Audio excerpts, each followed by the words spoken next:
สบายดีพ่อแม่พี่น้องชาวแข็งจำปาสักที่เคารพระดับถืออย่างสูงข้าพเจ้าพันโทกองแก้วเวียงสัญญสอน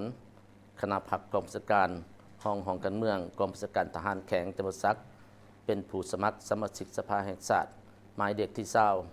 ผู้ซึกเป็นเกียรติและภาคภูมิใจเป็นอย่างสูงที่ได้เป็นตัวแทนจากกำลังป้องกันชาติป้องกันความสงบแข็งก็คือปวงชนชาวแข็งจำปาสักที่ได้ลงสมัครเป็นสมาชิกสภาแห่งชาติชุดที่10ในเขตเลือกตั้งที่15แข็งจำปาสัก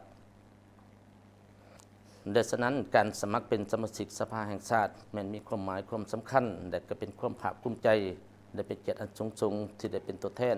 แห่งสิทธิและผลประโยชน์ของประชาชนบรรดาเผ่าชาวแข็งจำปาสักและก็เป็นตัวแทนแห่งสิทธิผลประโยชน์เพราะฉะนั้นตลอดระยะผ่านมาและสมาชิกสภาแห่งชาติก็คือสมาชิกสภาประชาชนแข็งและการนำทุกภาคส่วนนับแต่ศูนย์กลางโดยห้องท้องถิ่นก็เอาใจใส่ในการแก้ไขความยุ่งยากทางด้านเศรษฐกิจการเงินและปัญหาปรากฏการณ์หย่อนถอดต่างๆอยู่ในสังคมแต่เบิ่งดมแล้วปัญหาดังกล่าวก็ยังบ่ทันได้รับการแก้ไขโดยอย่างสิ้นเชิงและฉะนั้นถ้าข้าพเจ้าคิดว่าปัญหาดังกล่าวหากบ่ได้รับการแก้ไขอาจจะบ่เป็นผลดีต่อความมั่นคงของชาติพวกเฮาและสมมุติว่าและข้าพเจ้าหากได้รับการสมัครจากพ่อแม่ประชาชนเลือกเอาข้าพเจ้าเป็นสมาชิกสภาแห่งชาติในสุดที่10ครั้งนี้และข้าพเจ้าจะให้คำมั่นสัญญา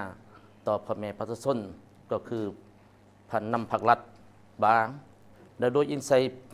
รัฐธรรมนูญและกฎหมายที่ได้กำหนดไว้และข้าพเจ้าจะเอาใจใส่ในการปฏิบัติสิทธิและหน้าที่เป็นสมาชิกสภาแห่งชาติให้ดีที่สุดติดพันกับการร่วมก่อสร้างหลักฐานการเมืองพัฒนาชนบทแก้ไขความทุกข์ยากและเบี่ยงงานสามสางให้เป็นรูปธรรมตัวจริงและกำแหนปัญหาความยุ่งยากคำห้องคำเสนอของพ่อแม่ประชาชนเพื่อให้นำไปค้นคว้าอยู่ในกองประชุมเพื่อให้เพิ่นค้นคว้าพิจารณาแก้ไขให้บ้องใบถูกต้องและมีความยุติธรรมสอดคล้องตามระเบียบกฎหมายดังนั้นและขอเชิญชวนบรรดาทานพ่อแม่ประชาชนทุกทานผู้ที่มีสิทธิ์เลือกตั้งจงขอไปฝากความหักความแพงและนำกันรักษาเบอร์เศร้าไว้เพื่อว่าจะได้เป็นตัวแทนเขาใน